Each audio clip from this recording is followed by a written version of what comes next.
We'll see how you're feeling after the Caps. Rock the red. I should be careful. I say that, then Montreal wins, and then that ends up on the internet. See, that's how that happens. Kings lose at home to the Mavs, as you heard Klay Thompson say it, exercise some demons, and he certainly did. Exactly 1 year ago, Warriors-Kings, Klay Thompson, 0 for 10 from the floor, 0 for 6 from 3, and the Warriors got debacle. Game to forget. Back to that critical second 12 minutes. Boy, you get one that rattles home like that, and that lights the fuse, and Klay doesn't need a whole lot of space to get cooking. Buries another 3. Klay off a screen, up quickly. That's cash. And he didn't miss from the floor or from 3 in the second quarter, and the Kings had a 23-point halftime lead. Beautiful bounce pass from Brandon Williams to Klay cutting, and then Klay again.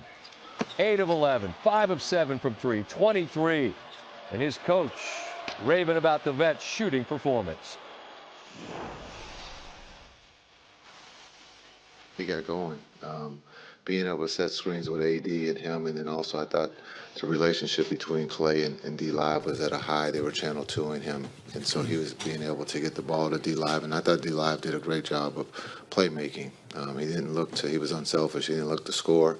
He looked weak and got guys wide open shots. Joined now by a guy that knows that Klay shooting performance well. It's Bob Myers. And Bob, the Dallas situation, the lens that we're looking at it through is clearly what Nico Harrison did in trading Luka. I think everybody understands that. You've been in that chair. You know what it's like to have to make big-time decisions. Nothing quite like that. But I'm asking you just, what's a reasonable way to view where Dallas currently is and what has to happen? Like, they won tonight, like, they ought to get in. Like, how do we view it? How much runway do we give the man before we start saying this was just a catastrophic disaster? Well, I don't know what you're saying. People are already doing that, Scott. I mean, whether it's fair or not, the catastrophic disaster strategy has been pounding this Dallas organization since this trade happened. I mean, to the tune of people not believing it from the start. So the real thing is, if you're asking how should they be evaluated, well, this guy is taking a lot of the heat, a lot of the brunt. And you said it, when you sit in that job, that's what you sign up for.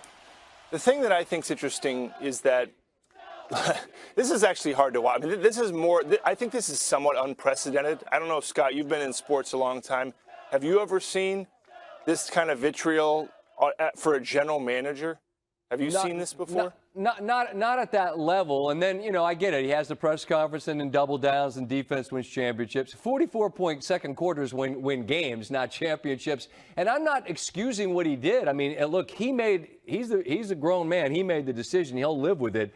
I'm just asking you as a guy who's been in this position, like, what's the amount of runway that is a reasonable amount of runway to provide to say, you know what, this was – not that it worked or didn't work, but like, where are we from your perspective?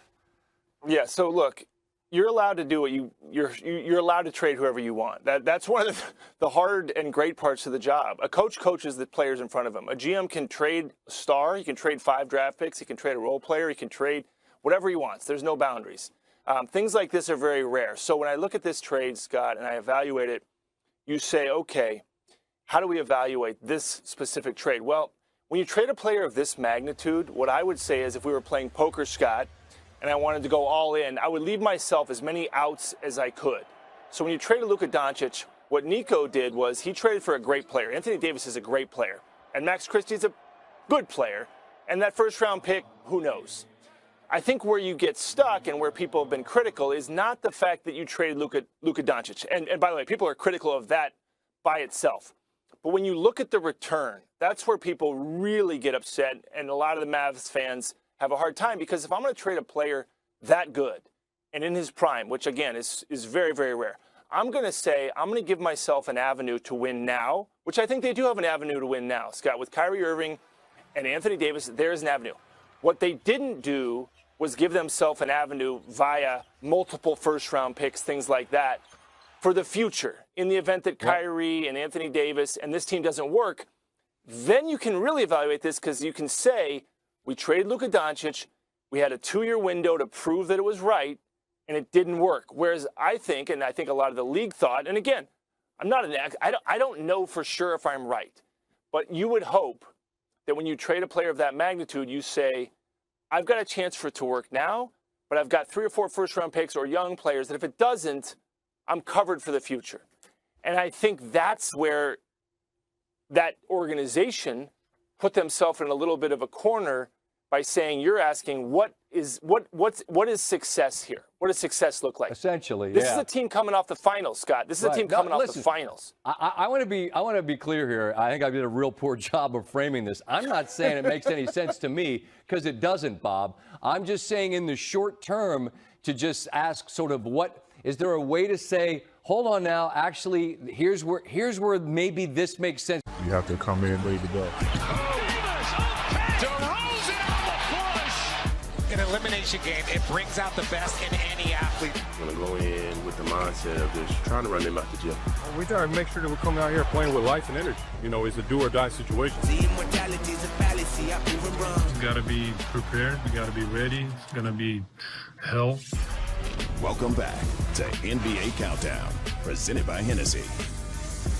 Tonight holds high stakes for 2 teams that both shook up their rosters by trading their franchise stars this season. Sacramento acquired Zach LaVine, who's averaged just over 22 points, 51% shooting with the Kings, while Anthony Davis played in only 9 games since joining the Mavericks and averaged 20 points and 10 rebounds. Now, the Mavericks, they have been asked continuously to explain the logic behind this shocking trade with Luka Doncic, and they're clearly feeling that heat because yesterday, GM Nico Harrison, he held a closed-door meeting with reporters, no cameras allowed, and he said this: there are no regrets on the trade. Part of my job is to do the best thing for the Mavericks, not only today, but also in the future. And some of the decisions I'm going to make are going to be unpopular. That's my job, and I have to stand by it. Now, elsewhere in the course of this conversation, he also emphasized repeatedly the importance of defense. He said, quote, our philosophy, like I said, going forward is defense wins championships and we're built on defense. And this trade cements us for that. Our senior insider, Shams Charania, is joining us for context in this conversation.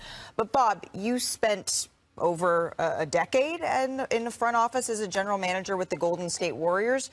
Did you hold any meetings like this? Well, what did you make of this? We had problems. We didn't. It wasn't all perfect. And you know, every team's got issues, right? They all do. And especially if you look closely, and we never scrutinize teams more than we do now.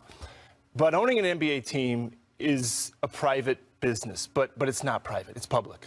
Stephen A. makes a career out of commenting on how teams are run, and that's fine. Fans show up and boo and cheer.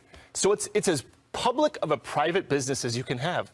So when things are difficult, Malika, you have to face the music, right? So what Nico said, I'm fine with what he said. Again, I've talked about how I feel about the trade. I feel like they didn't leave themselves many outs. He said we got to win, but it's poker, and he's playing for an inside straight. He doesn't have 5 outs to convince his fans that this works. But for you, what I don't understand, and again, people scrutinize this trade and have opinions of it. Why did they do this closed door? I don't think that really sat well with anybody. Forget about the local fan, but anybody. It didn't go over very well. So, Bob, my understanding is Nico Harrison did not want to do this closed-door round table. This was not his idea. This was something that was enforced by their owner, Patrick Dumont. Really?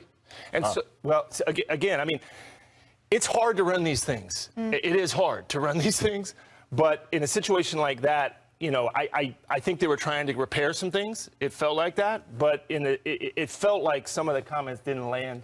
Sometimes less is better.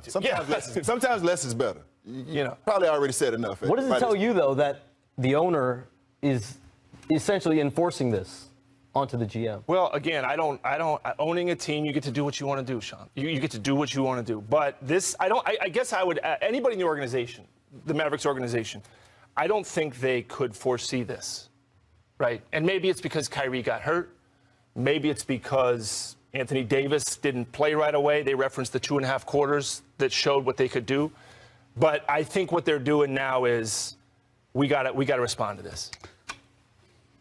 You can do what you want to do as an owner. You can also be called stupid for doing it. And that's exactly what I'm calling Dallas Mavs ownership. Stupid for doing what they did. We live in an age where the podcast world is proliferated. It's taken on a life of its own. The media is people who ain't even in the media, okay? I mean, they're all, because we're all lumped in the same bowl. You got stuff going on, comments out the wazoo, and you think it was wise to mandate that your general manager have a meeting and no cameras allowed? Really? Like, that getting out was going to help you as an organization. It's bad enough you let go of a superstar that's 6 years younger than the guy that you were getting in return. It's bad enough that you didn't get any other assets to go along with him. I understand the Max Christie. I understand, you know, you swapping the first-round picks, all of this stuff. You didn't get enough. When Knicks look at Mikal Bridges and everybody looks at that trade and you gave up 5 picks, 4 unprotected first-round picks to get Mikal Bridges, but the Lakers didn't have to do a quarter of that to get Luka Doncic, and y'all have nosedived since, primarily due to injuries, of course, and your response is before a play-in game. Season ain't over. Ain't exit interviews much. There's still a play-in game that they're playing tonight. And before that game, you're going to sit up there and mandate that your general manager has a meeting with the media. By the way, the media, don't bring your cameras, even though that's a part of your, that's one of the tools you use in media. I don't know if you know that, but it is, media people come with cameras. They come with microphones. And he said, don't bring them. This is the dumbest, one of the dumbest things I've ever heard a franchise suggest. And Nico Harrison ultimately looks bad because he goes out there and what does he say? What does he say? We actually looked good when we were on the court together for 2.5 quarters. 2.5 quarters? 2.5 quarters. Now, we all love, if you know Nico, you got love for him, okay? I've known Nico for years. I have never, ever heard him say something that idiotic. Ever. We really looked good for 2.5 quarters. You didn't even say a game. 2.5 quarters? You can't do that. But they did it because that's what's going on in Dallas right now. And oh, by the way, your owner was Mark Cuban, who was a bit wild, to say the least. But one thing we never associated with him was stupidity. This is a first. Congratulations. I'll tell you what has to happen. Trust is hard to build with a fan base. They had it, right? Because they had trust. It's hard, but now you lost it. Like any relationship. The relationship with your fans has been lost. Oh, worse. They actually took credit away from the Cowboys. Well, before we go too far down that road. They did. You had to do it. You had to do it. It's the off-season. Had to do it. Cowboys. Not having any sort of out, to your point, though, saying that we looked like a championship team for only 2.5 quarters, to your point, Stephen A. There's nothing that was said here that helped pacify a very, very angry fan base. They want to see a healthy roster on the floor before they're even going to be able, before anyone's even going to be able to need to evaluate what this team even is, Shams. Kyrie Irving's return, that's the big question now, and that's something, the expectation around the Dallas Mavericks, Kyrie Irving, is that he will play a good chunk of next season. And there's optimism that he will be back for the Mavericks by January. And he's got, before that, a $44 million player option. That's the next situation that Nico Harrison, the Mavericks, will have to deal with. And the goal for the Mavericks has been to rip up his player option and give him a 3-year deal, potentially, to align him with Nico Harrison's 3 years and Anthony Davis's 3 years. Before his injury, he was playing at an all-star level, an all-NBA caliber level, Stephen A. And with this team, say whatever you want about the Luka Doncic trade, and obviously there's a lot of feelings on that. This is a really this is a competitive and talented team. Let me be very, very when clear. they're on the court. Let me be very clear. If Kyrie's healthy, Gafford, Lively, so think about Anthony that Davis, team next that's a year championship with a healthy contender. Kyrie Irving. But having said all of that, let's be clear. Anthony Davis got a game tonight. Luka shows up and drops 45. That game you had 13. You can't look like that. You got to embrace this, Anthony Davis. You got to embrace this. I don't care if everybody